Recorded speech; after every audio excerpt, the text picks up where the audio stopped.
Bonjour, je m'appelle Jean-Jacques Nantel.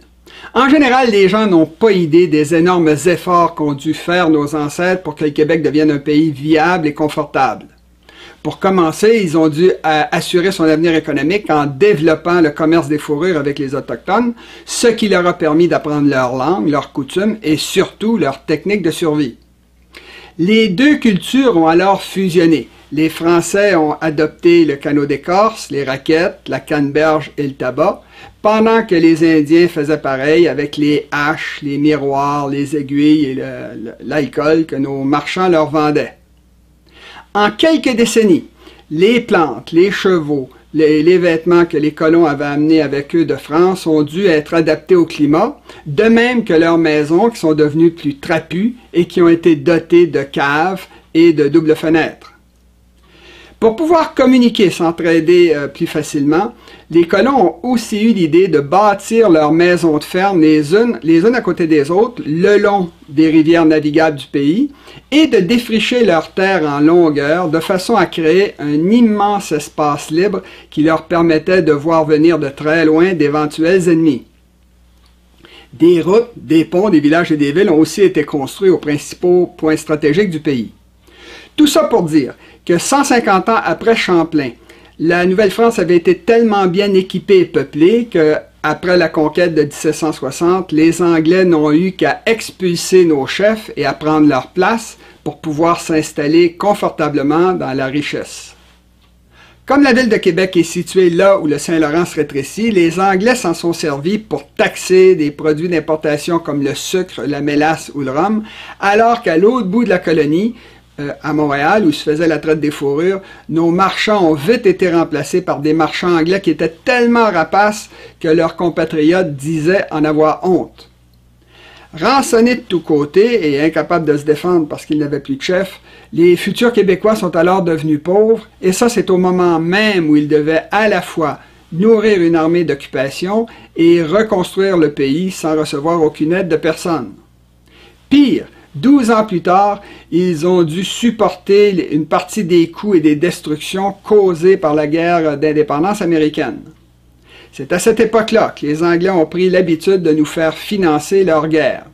Il y a eu celle, peu spectaculaire mais bien réelle, qui visait à dépouiller les Autochtones de l'Ouest, celle qu'ils ont menée contre les Patriotes en 1837-1838, celle qui a mené à la destruction du Manitoba métis de Louis Riel, ou encore la guerre des Boers, la Première Guerre mondiale, etc. Mais tout ça n'était rien comparé à ce que nous a coûté le développement de l'Ouest canadien aux époques où nous formions 90, 70, 50 ou 30% de l'ensemble de la population canadienne. Ça a coûté d'autant plus cher que nos ancêtres, qui avaient été transformés en fermiers et en travailleurs manuels, n'allaient pratiquement jamais dans l'Ouest. Nous non plus d'ailleurs. De leur côté, les Anglais n'ont jamais cessé de traverser gratuitement la vallée du Saint-Laurent où tous les nouveaux équipements allaient être payés en totalité par les Québécois.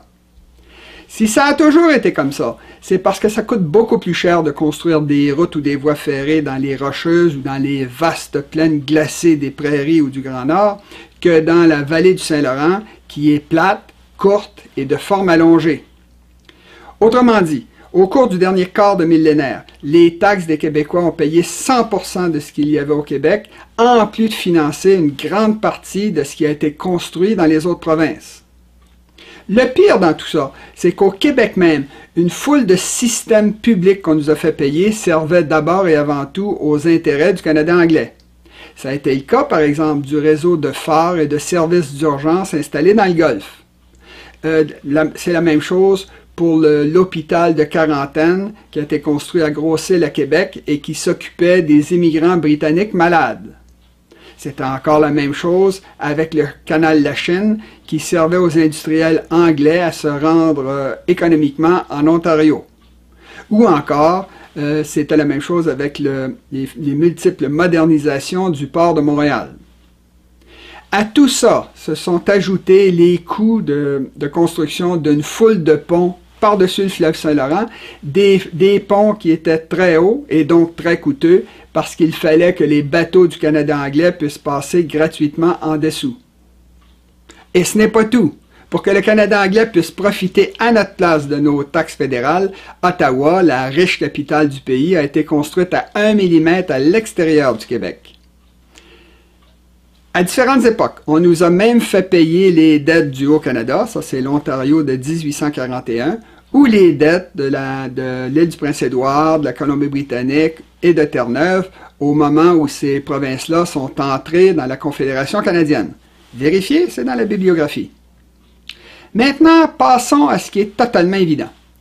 Quiconque connaît l'histoire des chemins de fer au Canada sait que le fédéral les a régulièrement subventionnés avec nos taxes pour leur éviter la faillite.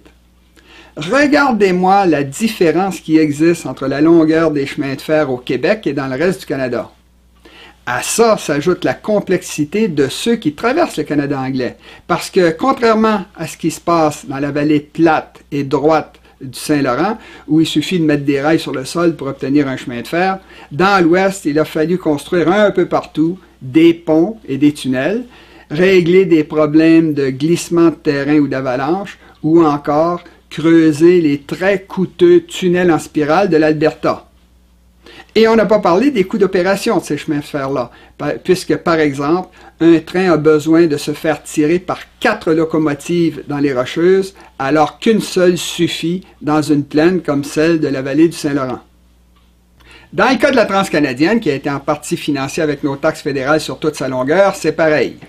Alors qu'on trouve un seul tronçon ou presque au Québec, elle forme en Ontario 3 boucles distinctes qui ont en plus été construites dans des régions peu peuplées de la province. Regardez le nombre de petites villes que ça a permis de développer sur la rive ontarienne de l'Outaouais et comparez ça avec le vide qui existe du côté québécois de la rivière. Dans les prairies, c'est encore pire, étant donné que la Transcanadienne se divise en 2 très longs tronçons avant de traverser les montagnes rocheuses avec l'aide, ici encore, de nombreux ponts et tunnels très coûteux. Dans le cas de la voie maritime du Saint-Laurent, qui a été construite en 1959 pour permettre aux Ontariens de contourner Montréal et son port, il est clair qu'elle a aussi coûté beaucoup plus cher en Ontario qu'au Québec, comme on peut le voir sur cette image. Quant aux ports fédéraux, seulement 18% se trouvent au Québec. Dans le cas des grands aéroports sous contrôle fédéral, c'est 9%. Du côté des pistes cyclables financées par le fédéral, il suffit de regarder la carte pour comprendre que le Québec n'a pas obtenu sa part. Quant aux bases de l'armée canadienne, le Québec n'en abrite que 17%, toujours pour 23% de la population totale.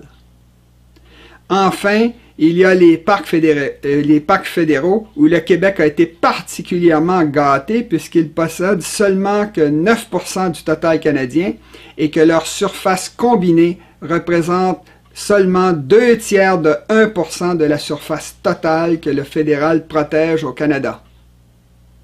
Autre chose, si le Québec a tout payé ou presque pour développer le nord du Québec, ces taxes fédérales ont quand même servi à développer les 3 territoires qui sont situés au nord du Canada anglais. C'est la même chose du côté de Terre-Neuve, puisque le fédéral, qui n'a jamais subventionné la construction de barrages au Québec, nous a obligés à subventionner la longue ligne électrique sous-marine que Terre-Neuve a construite en offrant sa garantie bancaire. Pour cacher le fait qu'on venait de nous voler une partie de nos taxes fédérales, les politiciens fédéraux ont alors déclaré qu'une garantie bancaire, ça ne coûtait rien.